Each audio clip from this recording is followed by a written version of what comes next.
저는 오늘 알게 모르게 논란이 많은 식물성 식용유에 대해 이야기를 해보려고 합니다. 여러분도 저와 함께 잠깐 같이 고민을 나누어 줬으면 합니다. 식물의 씨앗으로 만든 식용유가 위험하다고 주장하는 의사들은 사람에게 제일 좋은 기름은 목조 버터나 라드유, 양이나 가금류 등의 오일이고 차선으로 냉합차 과일 오일류를 먹으라고 추천합니다. 버터나 라드 같은 동물성 포화지방이 건강에 매우 해롭다고 많은 분들이 알고 계실 겁니다. 요즘은 그렇지 않다는 논문이 발표되는 추세입니다. 자세한 내용에 대해서는 다음에 다루기로 하고 오늘은 식물성 종자유에 대해 이야기해 보겠습니다. 저는 최근에 유광유를 썼습니다. 팬에 가열하면 호떡 같은 달콤한 향이 나서 볶음 음식이 맛있어지는 느낌이었어요. 지방 구성이 이상적이라고 하니 더 마음에 들었죠. 그러다 종자유의 위험성에 대해 듣게 된 뒤로 다시 냉합착 올리브유와 아보카도유, 버터와 라드로 바꾸었습니다. 그러고 났더니 최근에 심해진다고 느꼈던 복부 백만이나 과민성 대장염이 많이 호전되었습니다. 반면 제 가족은 그때나 지금이나 아무 차이가 없습니다.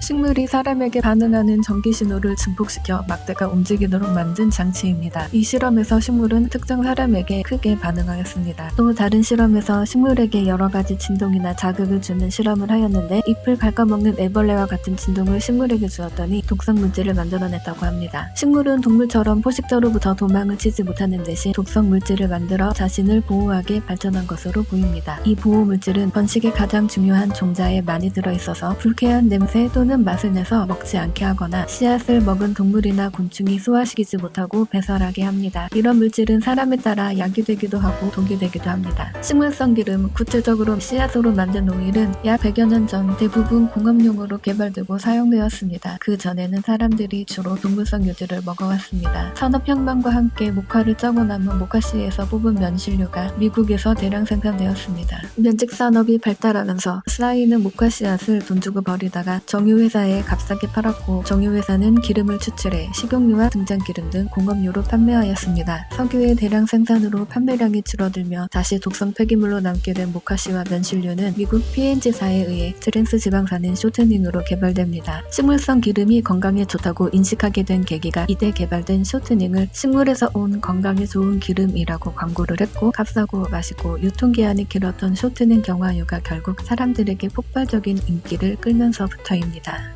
미국에서는 목화 농장의 흑인 노예들이 유일하게 키울 수 있던 가축인 닭을 면실류로 튀겨 먹었고 이것이 프라이드 치킨으로 발전하게 되었습니다. 영국에서도 면직물 공업의 발전으로 면실류를 대량으로 생산해낼 수 있었기 때문에 이를 이용해 싸구려 생선과 감자를 튀기어 노동자의 배를 채워줬고 이것이 영국의 토종 음식 중 하나인 피쉬앤칩스의 유래가 되었습니다. 면실류는 대체로 안전하게 사용되는 식용유 중 하나입니다. 그러나 알레르기 반응을 일으킬 수 있고 특정 사람들에게는 다양한 이유로 유해할 수 있습니다. 기름을 짜고 난 목화씨를 면실박이라고 부르는데 가축 사육이 늘어나면서 면실박을 가축 사료로 쓰기도 합니다. 이때 고시폴이라는 독성 성분을 제거하지 않으면 가축이 독성에 만성 중독될 가능성이 있습니다. 살독하지 않은 면실박을 일정 기간 이상 먹일 경우 생산량에 직접적인 위협이 생기며 그 가축을 소비한 사람에게도 해를 끼칠 수 있어 주의를 주고 있습니다. P&G사는 AHA라는 미국 심장협회를 후원하면서 동물성 지방을 식물성 지방으로 대체시키려 노력했고 1960년대에 식생활이 건강에 미치는 영향을 연구한 미국의 생리학자 안셀 키즈에 의해 동물성 지방 안의 포화지방이 심혈관 질환의 주범으로 알려지고 대신 식물성 불포화지방 섭취를 권장하였습니다. 그러나 2016년 그의 논문 데이터가 복구되어 재평가되면서 콜레스테롤의 감소가 오히려 심혈관계 사망률을 높이는 결과가 나와 충격을 주었습니다. 천연 유채씨 기름에는 쓴맛이 나는 글루코시놀레이트와 심장병을 유발하는 에르신산 등 독성이 들어있어 식용에 적합하지 않아 공업용으로 사용되었습니다. 주로 캐나다에서 생산한 캐놀라유를 선박과 증기 엔진의 윤활유로 사용했습니다. 캐나다는 전쟁이 끝나자 군수용 오일로 쓰다 남아도는 캐놀라 오일을 포기하지 못했고 유전자 조작을 통해 쓴맛과 독성을 제거한 품종을 개발하여 지방을 추출해 미국 식용으로 판매 허가를 받아냈습니다. 유전자 조작이 걱정되는 이유는 대부분 이종 교배이기 때문입니다. 식물에 동물의 유전자를 결합하는 방식이에요. 고구마 고구마 사례를 들며 GMO 작물이 안전하다고는 하지만 자연 발생한 고구마는 오랜 시간 사람이 먹어 안전성을 증명했고 고구마가 괜찮다고 해서 다른 작물도 괜찮은 것인지 확신할 수 없습니다. 제초제와 해충의 영향을 입지 않도록 유전자 조작을 한 작물은 꽤 많은 양의 제초제와 농약을 비처럼 맞으며 자라고 열매를 맺습니다. 씨앗기름은 EA 등급 발암물질인 헥산을 60%로 희석한 석유 화합물에 담가 지방 성분을 추출합니다. 압착 방식으로는 기름을 얻을 수 없기 때문입니다. 열에 약한 성질을 이용해 열을 가해 헥산 성분을 날립니다. 가끔 식용유에서 헥산 성분이 미량 검출되기도 합니다. 유전자 조작은 단백질에서 일어나기 때문에 GMO 기름은 안전하다고 합니다. 지방을 추출하고 난 콩은 탈지제도라는 이름으로 간장, 된장 등 다른 식재료에 쓰입니다. 혹은 동물 사료로 쓰입니다.